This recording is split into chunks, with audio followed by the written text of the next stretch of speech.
Residence association കനൽക്കാറ്റ്. കനൽക്കാറ്റ്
supervisor വന്ന് പറയുന്നത് 3 മണിക്ക് വേണ്ടപ്പെട്ട ഒരാളുടെ അപ്ഡേറ്റ് വർക്കിട്ട് തീർത്തിട്ട് പോയാൽ മതി. ഇത് കേട്ടപ്പോൾ എനിക്ക് ആകെ പ്രയാസമായി. അനുസരിക്കേ നിവൃത്തിയുള്ളൂ. ഇതൊന്നും വിളിച്ചു പറയാൻ വേണ്ടി ഫോൺ എടുത്തപ്പോഴും ഫോൺ സ്വിച്ച് ഓഫ്. കഷ്ടകാലത്തിൽ ഞാനത് ഫോൺ ചാർജ് ചെയ്തു. പിന്നെ ഒരു കൂട്ടുകാരന്റെ ഫോണിൽ നിന്ന് ഞാൻ വിളിച്ചു. പരിചയമില്ലാത്ത നമ്പറായതുകൊണ്ട് നീ എടുക്കുമ്പോൾ ശങ്കിച്ചു. അതുകൊണ്ട് തന്നെ സംഭവിച്ചു. പിന്നീട് ആവട്ടെ, നല്ല ക്ഷീണം. ഞാനത് ഫ്രഷ് ആയിട്ട് വരാം. നീ എന്റെ ബാഗൊക്കെ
നമ്മുടെ മോനെന്തി വന്നിട്ട് അവനെ കണ്ടില്ലല്ലോ.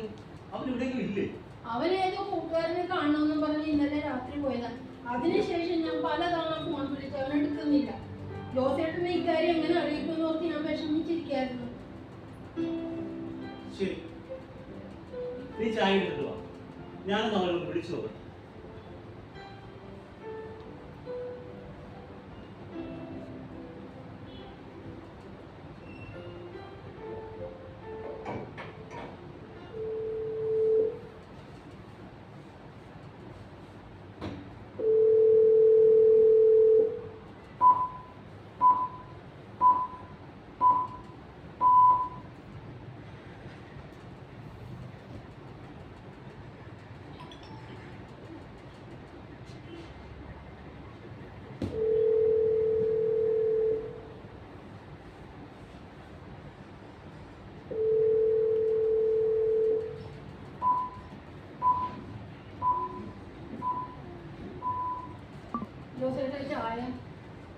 രണ്ട് ഫോണിൽ ഞാൻ മാറി മാറി വിളിച്ചു, അവൻ എടുക്കുന്നില്ല.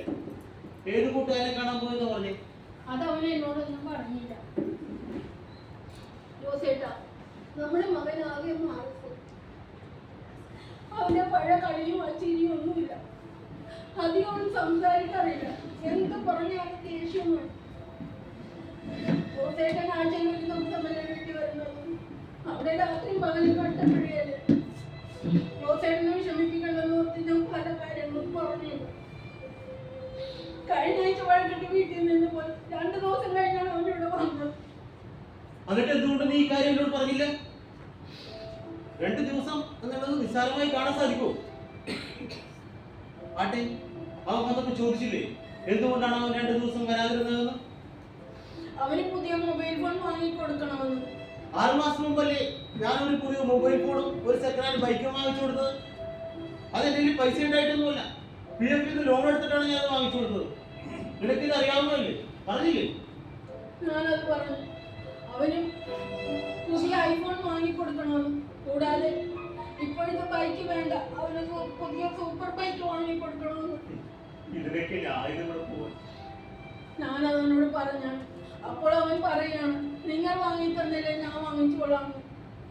അതെങ്ങനെയാന്ന് ഞാൻ ചോദിച്ചു. അപ്പൊ പറയാണ് വാങ്ങി കാണിച്ചു തരാം. ജോസേട്ടാ, എനിക്ക് പേടിയാവും. നമ്മുടെ മകൻ എന്ത് പറ്റി?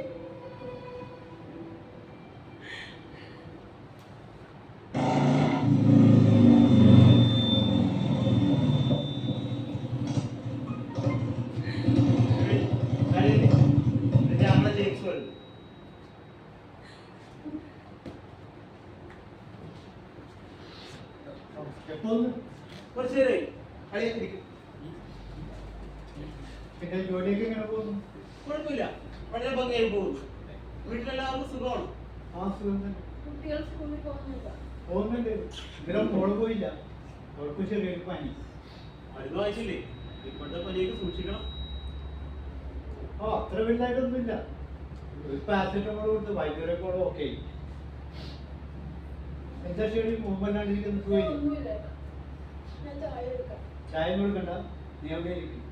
എനിക്ക് ഗൗരവമായി ചില കാര്യങ്ങൾ നിങ്ങളോട് പറയാനുണ്ട്. നിങ്ങളുടെ മനസ്സുപോലെ കൂടെ ഇന്നലെ വൈകുന്നേരം ഒരു കൂട്ടുകാരെ കാണാനെന്ന് പറഞ്ഞ് ഇവിടെ നിന്ന് പോയതാണ്. ഞങ്ങൾ രണ്ടുപേരും മാറി മാറി വിളിച്ചു. എവിടെയാണെന്നോ എന്താണെന്നോ ഒന്നും അറിയില്ല. എപ്പോഴും ഇങ്ങനെ തന്നെയാണോ? ഇല്ല, ഈയിടെയായി അവന്റെ സ്വഭാവത്തിൽ എന്തൊക്കെയോ മാറ്റങ്ങൾ വന്ന് ചേടി പറഞ്ഞു. ഞാൻ പ്രയാസപ്പെടും എന്ന് കരുതി അവളെന്നോടൊന്നും പറഞ്ഞില്ല. കഴിഞ്ഞ ആഴ്ച തന്നെ പുതിയ ബൈക്കും മൊബൈൽ ഫോണും വേണമെന്ന് പറഞ്ഞ് അവൻ വഴക്കിട്ട് വീട്ടിൽ നിന്ന് ഇറങ്ങിപ്പോയി. 2 ദിവസം കഴിഞ്ഞാണ് അവൻ വന്നതെന്നാണ് ചേടി പറഞ്ഞത്.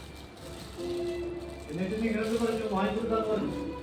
അതെങ്ങനെയല്ല, 6 മാസം മുമ്പാണ് ഞാൻ ഒരു പുതിയ മൊബൈൽ ഫോണും ഒരു സെക്കൻഡ് ഹാൻഡ് ബൈക്കും വാങ്ങിച്ചു കൊടുത്തത്. എന്റെ പൈസ ഉണ്ടായിട്ടൊന്നുമല്ല, PF ലോൺ എടുത്തിട്ടാണ് ഞാൻ അത് വാങ്ങിച്ചു കൊടുത്തത്. ഇനി ഞാൻ പറയാൻ പോകുന്ന കാര്യങ്ങൾ കേട്ട് നിങ്ങൾ വലിയ ബഹളമൊന്നും ഉണ്ടാക്കരുത്. സംയമനത്തോടെ ഇതിനെ കേൾക്കുക.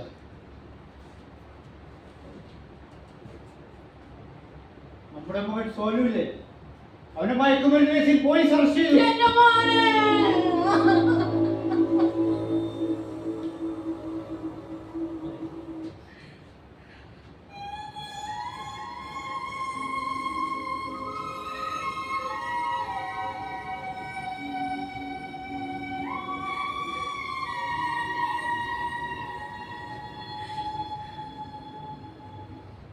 നിങ്ങളിങ്ങനെ കരഞ്ഞിരുന്നിട്ട് കാര്യമില്ല.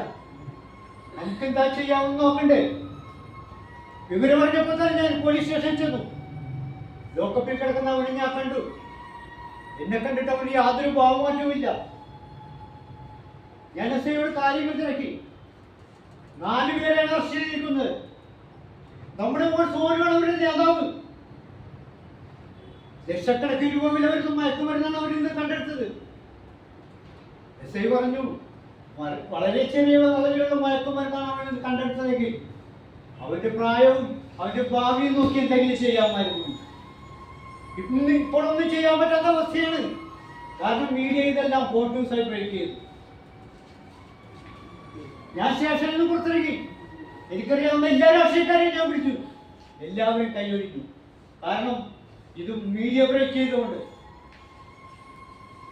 ഞാനൊരു വക്കീലിനെ പോയി കണ്ടു. അദ്ദേഹം പറയുകയാണ് ഇത്രയും കൂടിയ അളവിൽ മയക്കുമരുന്ന് പിടിച്ചുകൊണ്ട് ജാമ്യം പോലും കിട്ടില്ലെന്ന്. നമ്മളിപ്പോൾ സോനുവിന് പറ്റി, അവൻ എത്ര നല്ല കുട്ടിയായിരുന്നു, എല്ലാവർക്കും അവൻ എന്ത് ഇഷ്ടമായിരുന്നു. എനിക്കറിയില്ല അറിയാം അവരെന്ത് പറ്റിയത്. ആണായിട്ടും പെണ്ണായിട്ടും ഒന്നുള്ളതെന്ന് കരുതി ഞങ്ങൾ അവനെ വളരെ ലാളിച്ചാണ് വളർത്തിയത്. അവനെന്താ ആഗ്രഹിച്ചാലും കടം മേടിച്ചിട്ടെന്നാലും ശരി ഞങ്ങൾ അവരെ വാങ്ങിച്ചു കൊടുക്കും. മറ്റുള്ള കുട്ടികൾ നല്ല രീതിയിൽ നടക്കുമ്പോൾ എന്റെ മകനൊരു കുറവും വരുത്തരുതെന്ന് ഞാൻ ആഗ്രഹിച്ചു. എന്റെ കുട്ടിക്കാലം വളരെ ദുരിതപൂർണമായിരുന്നു. യൗവനമായപ്പോൾ പ്രാരബ്ധമായി. നല്ലൊരു വസ്ത്രം പോലും എനിക്ക് ഉണ്ടായിരുന്നില്ല. ഒരല്ലില്ലാത്തൊരു ജീവിതം അതെനിക്ക് കിട്ടിയിട്ടില്ല. എന്റെ മകന് ഉണ്ടാകരുതെന്ന് ഞാൻ ആഗ്രഹിച്ചു. അതാണ് ഏറ്റവും വലിയ തെറ്റ്.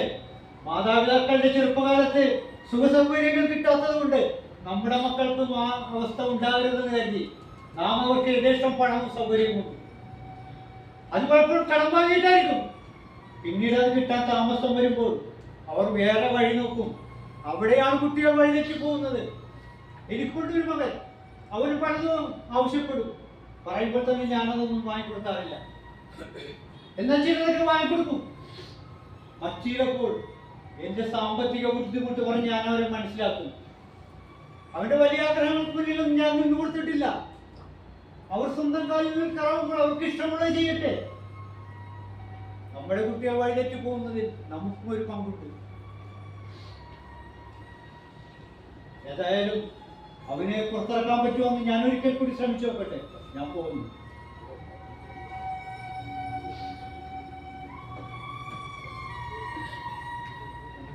ശരി, ഞാൻ പോലീസ് സ്റ്റേഷനിൽ പോയി അവനൊന്ന് കാണട്ടെ.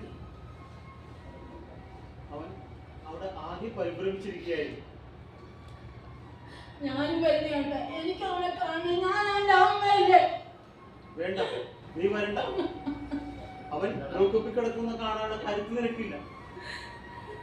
അതുപോലെ തന്നെ അവനും അത് ആദ്യ വിഷമമാവും.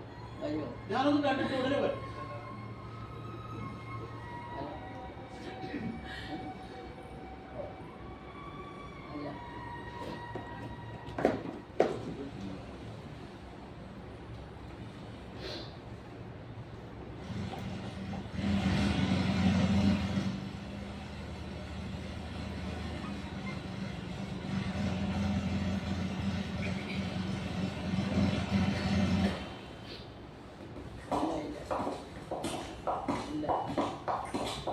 ഇത് സോനുവിന്റെ വീടല്ലേ?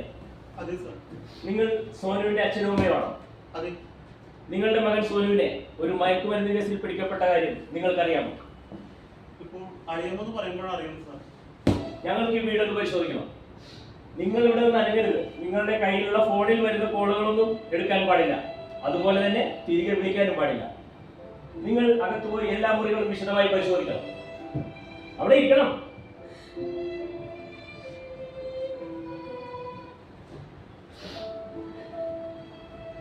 നിങ്ങളുടെ മകൻ സോനു ഈ മയക്കുമരുന്നുമായിൽപ്പെട്ടിരുന്ന കാര്യം നിങ്ങൾക്കറിയാമായിരുന്നു? അറിയില്ല സാർ. അവൻ പാവമാണ്. എല്ലാ കുട്ടികളും ആദ്യം പാവങ്ങളായിരിക്കും, പിന്നീടാണ് കുഴപ്പക്കാരാവുന്നത്. അവൻ +2 പഠിക്കുകയല്ലേ? അതെ സാർ. ക്ലാസ് കഴിഞ്ഞ് അവൻ കൃത്യസമയങ്ങളിൽ വീട്ടിൽ വരാറുണ്ടോ, അതോ താമസിച്ചാണോ വരുന്നത്? ക്ലാസ് കഴിഞ്ഞ് അവൻ ട്യൂഷൻ ഉണ്ട്. അത് കഴിഞ്ഞ് ഒരു 7 മണിയോടുകൂടി അവൻ വീടെത്തും. അതിനുശേഷം അവൻ പുറത്തു പോകാറുണ്ടോ? എവിടെയാണ് ഈ ട്യൂഷൻ? സ്മാർട്ട് മിഷനിലാണ്. കഴിഞ്ഞ വർഷത്തെ ഫീസ്, ഒരു വർഷത്തെ ഫീസ് 24,000 രൂപ കൊടുത്താണ് അവൻ അവിടെ ചേർത്തത്. ചില ദിവസങ്ങളിൽ അവൻ താമസിച്ചാണ് വരുന്നത്. അതിനുള്ള കാരണം ചോദിക്കുമ്പോൾ തക്കതായ മറുപടിയും അവൻ പറയാറുണ്ട്. സാർ, ഞാൻ തൃശ്ശൂരിൽ ഒരു ഫാബ്രിക്കേഷൻ കമ്പനിയിലാണ് ജോലി ചെയ്യുന്നത്. ആഴ്ചയിൽ ഒരിക്കൽ മാത്രമേ ഞാൻ വീട്ടിൽ വരികയുള്ളൂ. മകന്റെ ആവശ്യങ്ങൾക്കും മറ്റുമായി ഞാൻ അവിടെ രാപ്പകലില്ലാതെ പണിയെടുക്കുന്നു. അതിപ്പോ ഇങ്ങനെയാണ്.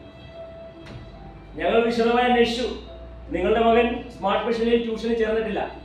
മാത്രവുമല്ല, നിങ്ങൾ കൊടുത്തുവിട്ട പണം അതവിടെ എത്തിയിട്ടുമില്ല. നിങ്ങൾക്കറിയാമോ നിങ്ങളുടെ മകൻ ഈ നഗരത്തിലെ മയക്കുമരുന്ന് ശൃംഖലയുടെ പ്രധാന കണ്ണിയാണ്. ഇവിടങ്ങളിലെ കോളേജുകളിലും സ്കൂളുകളിലും മയക്കുമരുന്ന് വിതരണം ചെയ്യുന്ന പ്രധാനിയാണവൻ. ഈ മാഫിയ ആദ്യം കുട്ടികൾക്ക് സൗജന്യമായിട്ട് മയക്കുമരുന്ന് വിതരണം ചെയ്യും. അവർ അതിൽ അഡിക്റ്റ് ആയിട്ട് മനസ്സിലാക്കിയാൽ പിന്നീട് പണം ആവശ്യപ്പെട്ടു തുടങ്ങും. നിങ്ങളുടെ മകനെയും അവർ അത്തരത്തിലായിരിക്കാം വലയിൽ കുടുക്കിയത്. എന്തു തന്നെയാണെങ്കിലും അവൻ ചെയ്യുന്നത് ഒരു സാമൂഹ്യ വിപത്താണെന്ന് അവൻ മനസ്സിലാക്കുന്നില്ല. ഈ പൊതിയാണ് അവിടുന്ന് കിട്ടിയിരിക്കുന്നത്. ഇത് അവന്റെ മുറിയിലാണെന്ന് തോന്നുന്നു.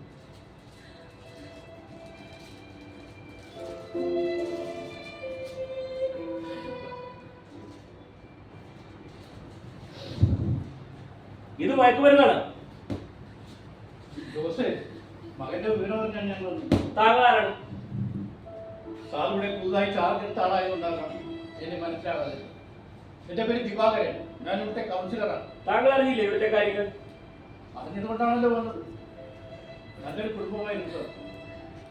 ഇവിടെ ഇങ്ങനെയൊക്കെ സംഭവിക്കുമെന്ന് ഒരിക്കലും കരുതിയത്. മക്കൾ കാരണം എത്രയെത്ര കുടുംബങ്ങളാണ് തകർന്നു പോകുന്നത്. കഷ്ടം തന്നെ. നിങ്ങളുടെ ഡിവിഷനിൽ ഇത്തരം പ്രവർത്തികൾ നടക്കുന്നത് നിങ്ങൾ അറിയുന്നില്ലേ? എന്നിട്ട് എന്തുകൊണ്ട് പോലീസിൽ അറിയിക്കുന്നില്ല? അറിയിക്കുന്നില്ലെന്ന്. കഴിഞ്ഞ മാസമാണ് മയക്കുമരുന്നുമായി ഒരാളെ നാട്ടുകാർ പിടികൂടി പോലീസിലേൽപ്പിച്ചു. വീണ്ടും ഇവിടെ മയക്കുമരുന്നിന്റെ വ്യാപനം വർദ്ധിച്ചപ്പോൾ നാട്ടുകാർ ചേർന്ന് ഇവിടെ ഒരു പൗരസമിതി ഉണ്ടാക്കി. ഈ മയക്കുമരുന്ന് വിപത്തിനെതിരെ ശക്തമായി പ്രതിഷേധിച്ചു. കുറച്ച് ദിവസങ്ങൾ കഴിഞ്ഞിട്ടും നാട്ടുകാർ പോലീസിലേൽപ്പിച്ച കേസിനെ കുറിച്ച് യാതൊരു വിവരവുമില്ല. കേസിന്റെ പുരോഗതി അറിയുന്നതിനായി നാട്ടുകാരിൽ ചിലർ സ്റ്റേഷനിൽ പോയി അന്വേഷിച്ചപ്പോൾ പറയുകയാണ് അന്വേഷണം നടക്കുന്നുണ്ട്, അന്വേഷണം തീർന്നിട്ടില്ല. ഈ അന്വേഷണം ഒരിക്കലും തീരില്ല സാർ. പക്ഷേ ഒരു കാര്യം സംഭവിച്ചു. അന്ന് സ്റ്റേഷനിൽ അന്വേഷിക്കാൻ പോയവര് കുറെ ഗുണ്ടകൾ ഒന്ന് ഭീഷണിപ്പെട്ടു. അതും ഞങ്ങൾ സ്റ്റേഷനിൽ പരാതി പറഞ്ഞു. അതിനും യാതൊരു നടപടിയും ഉണ്ടായില്ല. സാറേ, ഈ മയക്കുമരുന്ന് കേസിൽ അറസ്റ്റ് ചെയ്യുന്നതും കേസിന്റെ ആദ്യം ലോക്കപ്പിലിടുന്നതും ഈ ശൃംഖലയുടെ ഏറ്റവും ഒടുവിലത്തെ കണ്ണിയായ ഈ സപ്ലയേഴ്സിനെ മാത്രമാണ്. എന്തുകൊണ്ടാണ് ഇതിന്റെ പിന്നിലുള്ള വൻ സ്രാവുകളെ നിങ്ങൾക്ക് തൊടാൻ കഴിയാറ്? സാറിനറിയാമോ, ഇവിടങ്ങളിലുള്ള ആൾസഞ്ചാരം കുറഞ്ഞ ഇടവഴികളിലാണ് ഈ മയക്കുമരുന്നിന്റെ വിപണനവും അതുപോലെ തന്നെ ഉപയോഗവും നടത്തുന്നത്. ഈ മയക്കുമരുന്നിന്റെ ലഹരിയിൽ എത്ര ക്രൂര പ്രവൃത്തികൾ ചെയ്യാനും അവർക്ക് യാതൊരു മടിയുമില്ല. അതുകൊണ്ട് തന്നെ ഇവിടുത്തെ നാട്ടുകാർക്കും പ്രത്യേകിച്ച് സ്ത്രീകൾക്കും പെൺകുട്ടികൾക്കും അത്തരം വഴികളിലൂടെ സഞ്ചരിക്കാൻ ഒരു ഭയമാണ് സാർ. ഇതിനെല്ലാം ഒരു അറിവ് വരുത്തേണ്ടത് നിങ്ങൾ പോലീസുകാരാണ്. ജോസേ, ഷെർലി, ഞാൻ എന്താണ് ഈ കേൾക്കുന്നത്? സോനുവിന് എന്ത് പറ്റി?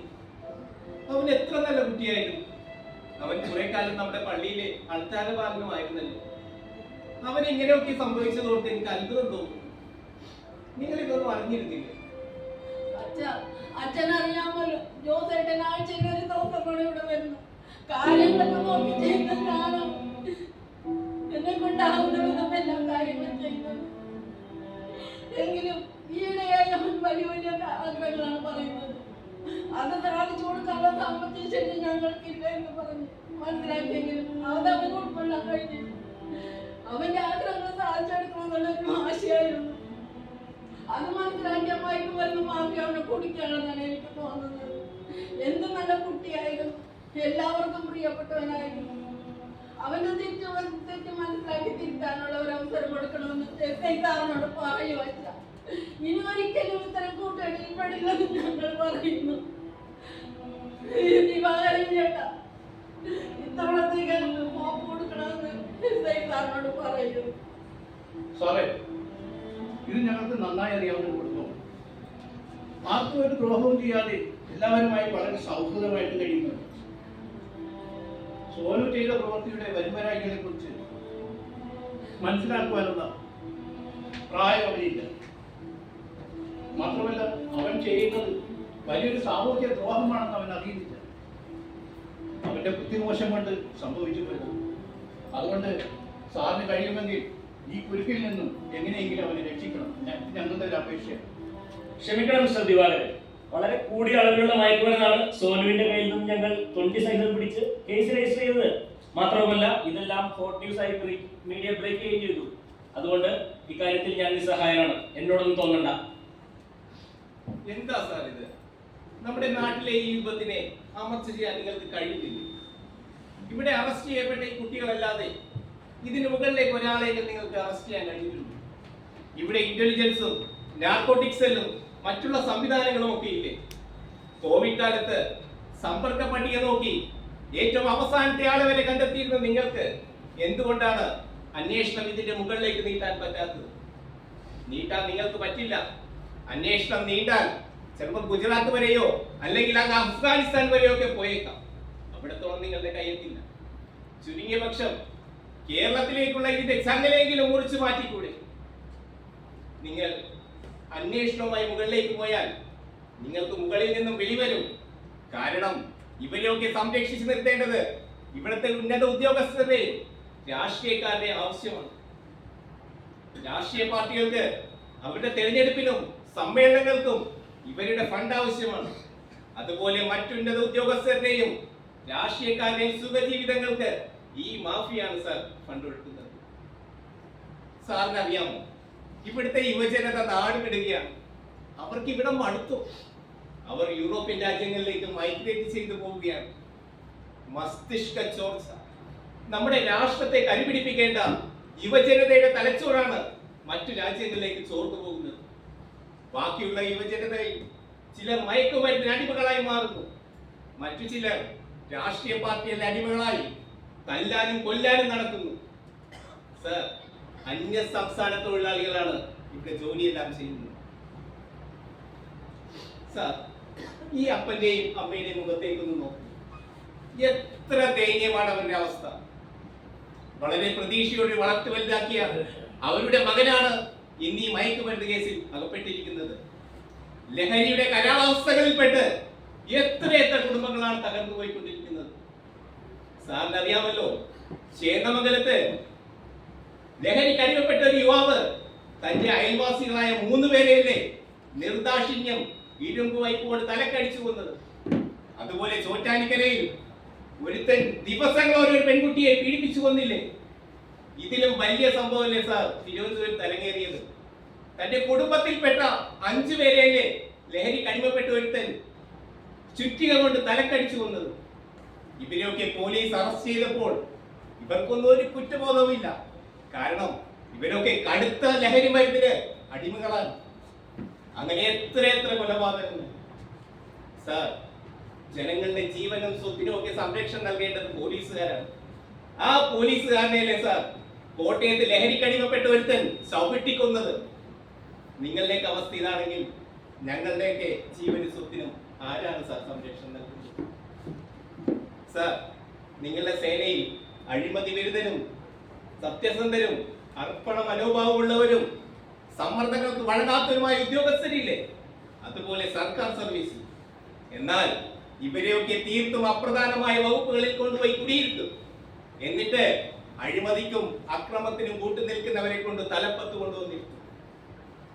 സർ, ഇവിടത്തെ ഉയർന്ന ഉദ്യോഗസ്ഥരുടെയും അഴിമതിക്കാരായ രാഷ്ട്രീയക്കാരുടെയും സാമുദായിക മേലധ്യക്ഷന്മാരുടെയും സാമുദായിക നേതാക്കന്മാരുടെയും അവിശുദ്ധ കൂട്ടുകെട്ടാണ് നമ്മുടെ നാടിനെ ഈ അവസ്ഥയിൽ നിന്ന് എത്തിച്ചിരിക്കുന്നത്.